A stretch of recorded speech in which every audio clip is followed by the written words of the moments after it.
Well, hello everybody. Welcome to this episode of G Bear's Off-Grid Ways, a homestead in the desert. And today is the 15th, if I'm not mistaken, of March. It's 2020. And I'm going to start this off. We're looking at blood orange here, and I'll get into that in a second. But I'm going to start off by wishing Robert a happy birthday yesterday. Sorry I didn't shoot a video yesterday, but the weather didn't permit it. So, Robert, happy birthday. And, okay, back to this. This is a blood orange. And, yeah, it's got a red tint to it. And that's chrysanthemum. And the properties of a blood orange, these are very sweet. These things are sweet, sweet, sweet when you eat them. And the properties of these for health benefits, they're full of free radicals. They help fight cancers, diabetes, heart disease, all that kind of stuff. These things are really, really healthy for you. And I got these from my friend Bill's house. They had fallen off his tree and all laying all in the driveway, so I picked them up and I brought some home. And I've been eating them. And I wanted to show you what they looked like, the nice crimson coloring inside of them.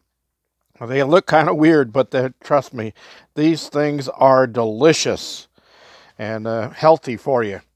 Well, I got some seeds out of some of them, and I got them in this little container here. I peeled the outer peelings off of them and got them in a wet paper towel down inside of this container, and I got it marked Bill's Blood Oranges, and I'm going to see if I can get those to sprout and get a couple of those trees going, and then I'll share those with friends. Anyway, the ones that I did before, these are Bill's Tangelos, and I had 3 seeds in here, and there's 1, there's 2, and the third one is just starting to come up right there. So yeah, I got 3 of those there, and then over here, I've got 1 just starting to come up there, and I've got 2 already sprouted and going pretty strong. So I'm going to have some Tangelo trees here going pretty soon too. All right, for Chris and Aurora, Aurora was looking for some San Marzano tomatoes, and I started these on the 7th, and this is 8 days ago. And I've got now, there's 2, 4, 6 of them sprouted here. Nope, 7 of them. There's another one right there. So I got 7 of them sprouted there, and I'm going to share those with her, and she can make some of her sauce out of them and that stuff. So I've got some over here for myself. I've got 3 of them in this little pot here, and I'll get those transplanted pretty soon. My pumpkin is doing pretty good here. These early sweet sugar pie pumpkin, and that one sprouted really well. This one didn't. It started up and then died off. But this one's almost getting its 3rd leaves coming, so that'll be going out pretty soon. Although we got some nasty weather coming, so I may keep them in a little bit longer. Okay, in this one here, this is watermelon. And I've got my 1 watermelon plant planted out there that I need for myself. So I'll give this one away to some lucky subscriber. And right there, growing right beside it, is actually an early girl tomato. Because when the watermelon seeds didn't sprout on the rest of these, because this is where the one that is in my garden came from, is right in there. When it didn't sprout, I stuck some tomato seeds in here. And I got 1 of them to sprout there, so I got some early girls there. Also, some brandywine pinks coming up here. I planted 3 sets in here, but only 2 of them came up, and they got their 2nd set of leaves coming out. But in this one, I guess I put 3 seeds in there instead of just 1, and I did the 3 in this pot also, but I ended up with 5 sprouts out of it. And these are the brandywine pinks. Okay, my early broccoli, I got 3 coming up in there. And this one over here is already starting its 3rd set of leaves coming out of it. So that'll be ready to transplant pretty soon. So yeah, I got a lot of stuff going here. I got some peaches and plums started here. We'll see what happens with those. And those are from seed. That's from supermarket seed. So we'll see what happens. I'm not having any luck with beans yet. It's a little too early for them to sprout, but no big deal. They'll just sit there until they're ready to do their thing, and then they'll pop up. Bell pepper's doing fine on the California Wonder, but the Big Dippers haven't sprouted yet, so it's a little early yet for those. My jalapenos that I've got out in the garden house are doing really well. So anyway, I wanted to cover some of that stuff today and get that going. Oh, I love this new barbecue too. It's been just doing great for me. I'm going to cook an ear of corn on here tonight. And I went to the supermarket yesterday. So that's my next thing is I went to the supermarket yesterday and I just wanted to go pick up some beer and a couple of things like napkins and tissues. Just some normal necessities that I like to keep around. And oh my God, I went to a Food for Less and the line came out of the store, went around the parking lot, and there were no shopping carts left. You had to wait until somebody came out with a shopping cart, and then you would have to chase them down before somebody else did and got the shopping cart to get in line. It was really ridiculous. All that crazy fear buying out there. So I just said, what the heck with this? I left and I went over to a Stater Brothers, and I didn't see any line outside of Stater Brothers. So I said, well, I'll go in here and grab the things I need. I'll pay a little bit more for them, but at least I'll have them. I went into the store and oh my God, they had lines at every register. There was probably 20, 25 people with shopping carts completely full to the top, stacked so tight you couldn't even fit another item into them.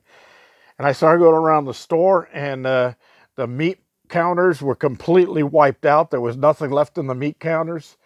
And the bread counters, all the bread was gone. And canned goods, there was just a few canned goods here and there. I said, oh my God, what the heck is going on here? The supermarkets probably had one of their biggest days in history yesterday for sales.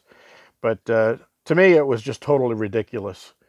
And well, I'll just wait a couple more days and I'll go back. The shelves will be restocked. I'll get some of the other items I need and put them in my storage area here.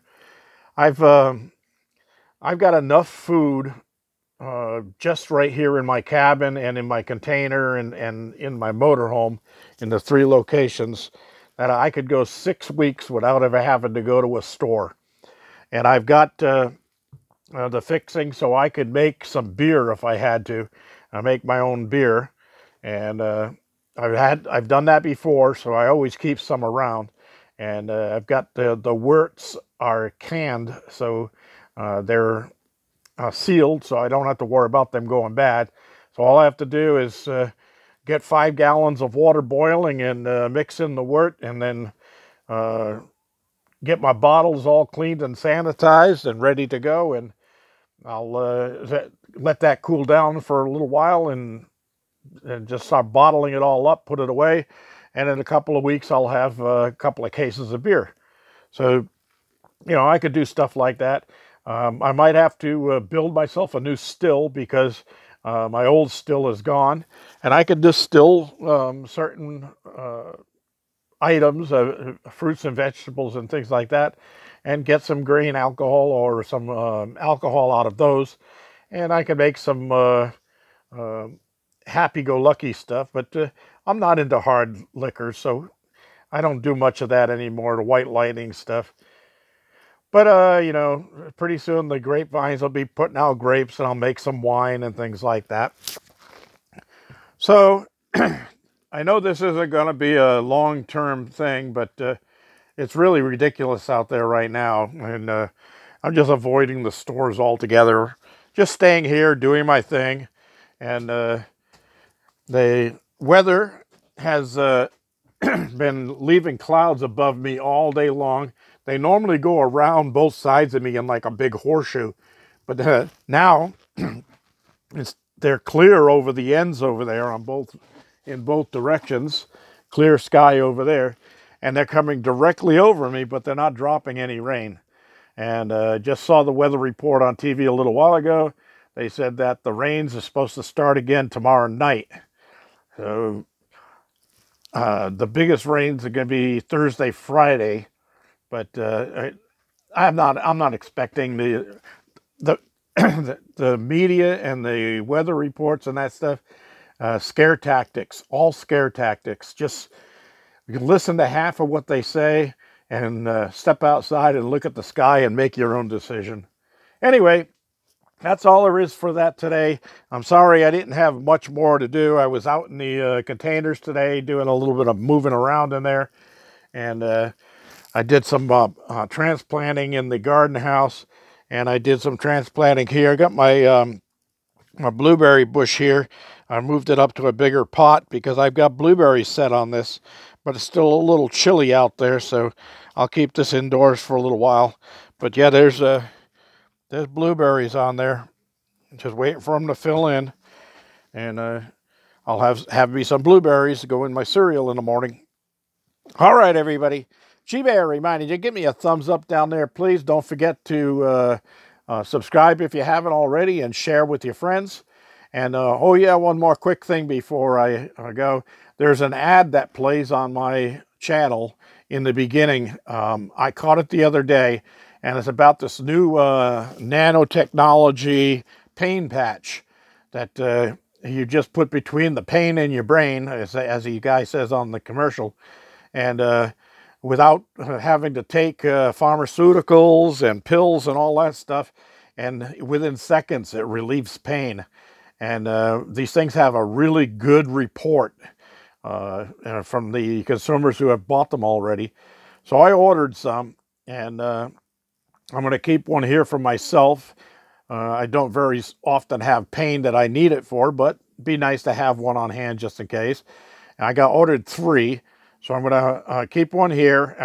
Another friend of mine asked me to buy him one, and he'll pay me for it when it comes in. So I did.